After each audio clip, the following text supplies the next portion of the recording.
Public interest में अब Patiala Agniveer scheme पर राष्ट्रपति की चुप्पी का परीक्षण करेगा। आज लोकसभा में राष्ट्रपति द्रौपदी मुर्मू का भाषण हुआ। राष्ट्रपति ने अपने भाषण में सरकार की कामयाबियों को देश के सामने रखा।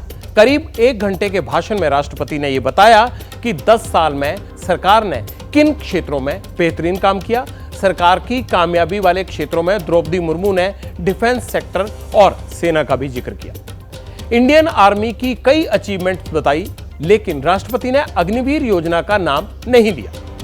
राष्ट्रपति ने अपने भाषण में अग्निवीर योजना का जिक्र नहीं किया, इसलिए सवाल ये उठता है कि सेना में भर्ती की इस योजना को सरकार ने एक क्रांतिकारी कदम बताया था, भविष्य के लिए सेना को तैयार करने का मास्टर स्ट्रोक कहा था, तो फिर ये जिक्र से गायब क्यों है?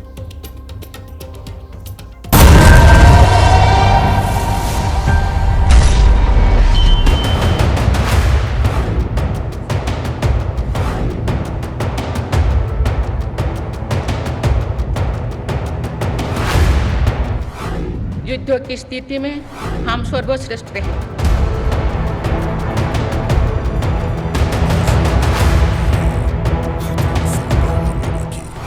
मेरी सरकार ने डिफेंस सेक्टर को आत्मनिर्भर बनाने के कई महत्वपूर्ण कदम उठाए हैं।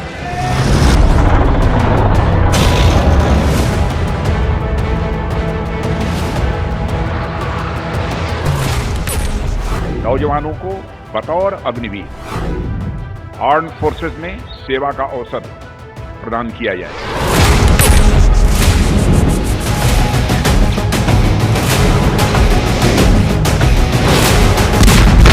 4 साल के बाद जो है उनको हटा दिया जाएगा, फेंक दिया जाएगा। इसलिए इस योजना को हम लोग खत्म करेंगे।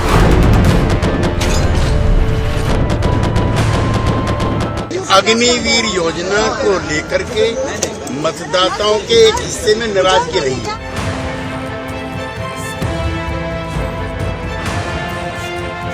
अग्निवीर जो है उसको अग्निवीर नाम दिया है, मगर वो कॉन्ट्रैक्ट लेबर का आदमी है। सच्चाई ये है।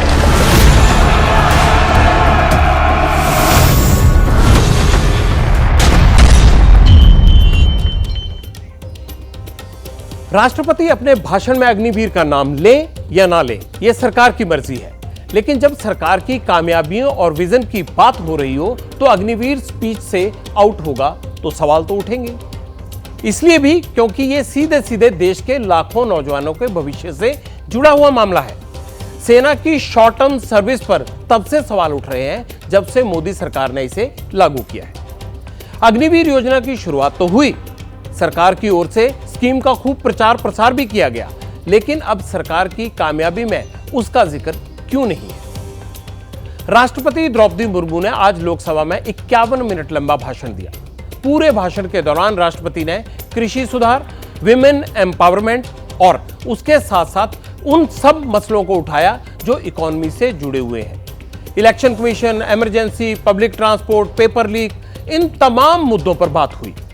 जरूरी भी थी।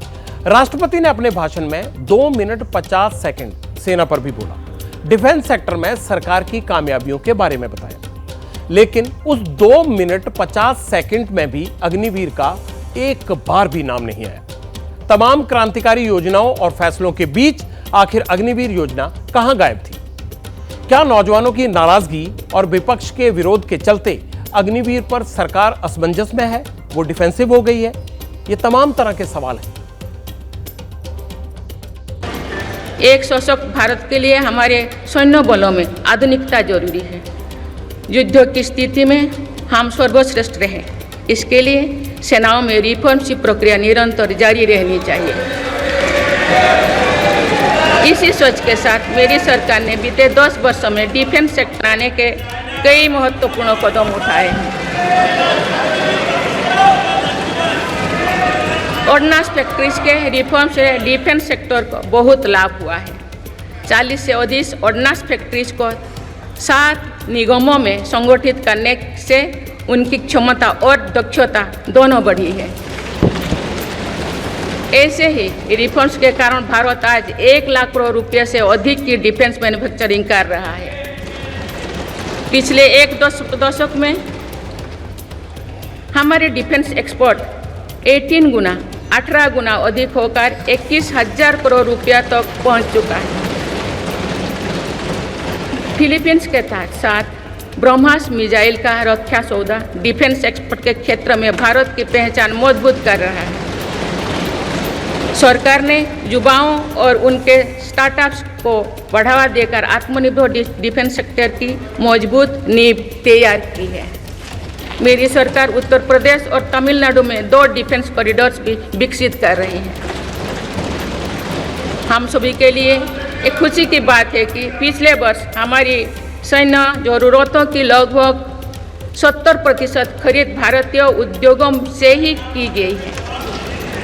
हमारी सेनाओं ने 500 से अधिक सैन्य साजो सामान को विदेशों में नहीं मंगाना तय किया है। ये सभी हथियार और उपकरण अब सिर्फ भारतीय कंपनियों से ही खरीद की जाएगी। मेरी सरकार ने सैनिकों के हितों को भी हमेशा प्राथमिकता दी है।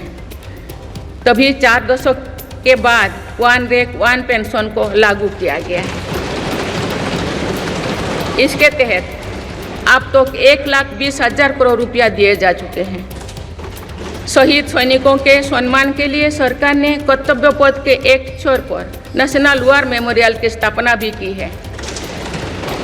ये प्रयास केवल वीर जवानों के प्रति कृतज्ञ राष्ट्र का नमन ही नहीं है, बल्कि राष्ट्र प्रथम की अनवरत प्रेरणा का स्रोत भी है। माननीय सदस्यगण, मेरी सरकार देश के हर युवा को बड़े सपने देखने और उन्हें साकार करने के लिए जरूरी माहौल बनाने में जुटी है। ऐसे में भाषण में अग्निवीर से दूरी कई सवाल खड़े करती है। पहला सवाल यह है कि क्या अग्निवीर से सरकार दूरी बनाने में लगी है? दूसरा सवाल यह है कि क्या सरकार को लगता है कि अग्निवीर पर नौजवानों की नाराजगी एक बड़ा मुद्दा बन सकती है? तीसरा सवाल, क्या अग्निवीरों के मुद्दे पर सरकार सहयोगियों के दबाव में है? और चौथा सवाल ये कि क्या अग्निवीर योजना में सरकार कोई बदलाव करने की तैयारी कर रही है? ये सब सवाल हर एक के मन में आते हैं। सरकार की अग्निवीर से दूरी का कारण जानने के लिए पटियाल ने इंटरनेट की दुनिया खंगाली। तभी उसे कुछ मीडिया रिपोर्ट्स मिली। रिपोर्ट से यह बात सामने आई कि अग्निवीर स्कीम को सेना एक इंटरनल सर्वे के तौर पर देख रही थी और उन्होंने इस पर बहुत सारा सर्वे करवाया भी। इस सर्वे में अग्निवीर योजना से जुड़ी बहुत सी कमियां सामने आई, जैसे मात्र 4 साल की सर्विस सही नहीं है, यह सर्वे में निकल के आया। लेकिन 25% को पूरी सेवा में प्रमोशन भी सही नहीं है, क्योंकि इसकी वजह से अग्निवीरों का ध्यान ट्रेनिंग पर कम है। वो 4 साल बाद नई नौकरी पर ज्यादा ध्यान दे रहे हैं। ट्रेनिंग का मकसद सैनिकों के बीच भाईचारा बढ़ाना भी है, लेकिन अग्निवीर में कंपटीशन बढ़ रहा है। अग्निपथ की वजह से 2035 तक सेना में बड़े पैमाने पर टेक्निकल स्टाफ में जो सीनियर पोस्ट हैं वो खाली हो जाएंगी। सर्वे में यह भी पता चला है कि अग्निवीरों के बीच एकजुटता, आपसी विश्वास, सहयोग कम होता है। अग्निवीर का विरोध करने वाला विपक्ष ऐसी ही तमाम कमियों को आधार बनाकर सरकार से सेना में भर्ती की इस योजना को बंद करने की मांग करता रहा है। सरकार के लिए राहत की बात यह है कि पॉलिटिकल पोजीशन बदलने वाले दल अब अग्निवीर योजना को बंद करने की बजाय उसमें बदलाव पर विचार करने की मांग करने लगे हैं। अग्निवीर योजना को लेकर के मतदाताओं के एक हिस्से में नाराजगी रही है। हमारी पार्टी चाहती है कि विस्तार से उन कमियों खामियों को दूर किया जाए, जिसको लेकर के जनता ने सवाल उठाए। अग्निवीर पर मोदी सरकार की सहयोगी जेडीयू का जो बयान आपने सुना वो चुनाव के बाद, लेकिन सरकार बनने से पहले का था। सरकार बनने के बाद जेडीयू की ओर से अग्निवीर के मुद्दे पर कोई नया बयान सामने नहीं आया है, लेकिन अग्निवीर को मुद्दा बनाकर जिन पार्टियों ने मोदी सरकार को चुनाव में घेरा था, अब वो भी इस मुद्दे पर चुप्पी साध चुकी है। विपक्ष की नंबर 1 पार्टी हो या आखिरी पायदान पर खड़ा दल, चुनाव के दौरान ऑपोजिशन की हर पार्टी ने अपने मैनिफेस्टो में अग्निवीर का मुद्दा उठाया था। सबका एक ही स्टैंड रहता था कि उनकी सरकार बनी तो सेना में भर्ती की इस स्कीम को वापस लिया जाएगा। ऑपोजिशन वाली पार्टियां दोबारा ऑपोजिशन में ही बैठी हैं, लेकिन अब अग्निवीर का मुद्दा उनके एजेंडे से भी गायब है। लोकसभा में विपक्ष पहले से मजबूत हो गया है, लेकिन संसद सत्र के 4 दिन गुजरने के बाद भी अग्निवीर विपक्ष के एजेंडे से गायब है। राष्ट्रपति के भाषण में अग्निवीर का जिक्र नहीं आया था, ये बात एबीपी न्यूज ने विपक्ष के सांसदों को याद दिलाई। तब ऑपोजिशन के सांसदों और नेताओं ने इस मुद्दे पर क्या जवाब दिया, आप भी सुनिए। तो अग्निवीर से कितना मनोबल डाउन हुआ है देश के युवाओं का, देश की सेना के साथ भी जो है उनका भी मनोबल कमजोर हुआ और हमारा भी, जबकि हम तो देश का हर एक व्यक्ति सिपाही है भारत का। अगर देश की शान पे कोई बात आएगी तो हर एक नौजवान अपनी जान लड़ा देगा। लेकिन सवाल ये है कि सरकार क्या दे रही है, सरकार तो छीन रही है। कहाँ नौकरी दे रही है? निजीकरण जिस तरह से हुआ है, मुझे लगता है भविष्य में कोई नौकरी नहीं बचेगी। अग्निवीर को लेकर बात करेंगे क्योंकि अग्निवीर एक बड़ा ज्वलंत मुद्दा है और उसके बारे में इलेक्शंस के समय पर बहुत चर्चा भी हुई थी। तो यही दुख होता है कि अभी भी सरकार हरकत में नहीं आ रही, अपनी जिम्मेदारी से पल्ला झाड़ रही है। अग्निवीर जो है वो भारत की सीमा को कमजोर करने के लिए इस सरकार का फैसला है। जब कम प्रशिक्षित जवान, 6 महीने में प्रशिक्षित जवान, 4 साल की नौकरी करने वाला जवान देश की सीमा की सुरक्षा के लिए लगाएगा तो वो कितना कॉम्पिटेंट होगा, कितना उसके अंदर डेडिकेशन होगा, इस बात को समझा जा सकता है। इसलिए अग्निवीर जो है वो भारत की सुरक्षा के साथ देश की सरकार का खिलवाड़ है। तो इसको तो बिल्कुल इस फैसले को वापस लेना ही चाहिए। अग्निवीर आज ज्वलंत कहा जाए कि मुद्दा है देश का। देश के युवाओं में काफ़ी हताशा निराशा है नौकरी को लेकर के, खास करके सेना में भर्ती को लेकर के। हम लोगों ने कहा था कि अगर इंडिया गठबंधन की सरकार बनी तो घोषणा पत्र में भी जिक्र था कि अग्निवीर योजना को ख़त्म किया जाएगा और पहले की तरह जैसे अस्थायी भर्ती होती थी युवाओं की फौज में उस तरह से लिया जाएगा। सरकार को तुरंत तत्काल अग्निवीर योजना को वापस करना चाहिए। अग्निवीर एक बड़ी गलती है। 4 साल की नौकरी देके रिटायर करना एक जवान है, उसके साथ टूटता है। जैसे ही घड़ी का काटा दोपहर 2:30 पे आए, बबीता जी का दिल सास बहू साजिश के लिए मचल जाए। और ये है इनकी बहू, पूरे दिन ऑफिस की टेंशन हो जाए गॉन जब ये करें अपना फेवरेट शो फ्री टाइम पे ऑन।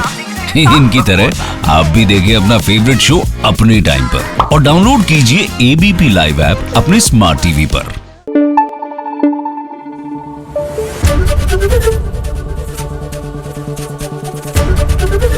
एबीपी न्यूज आपको रखे आगे।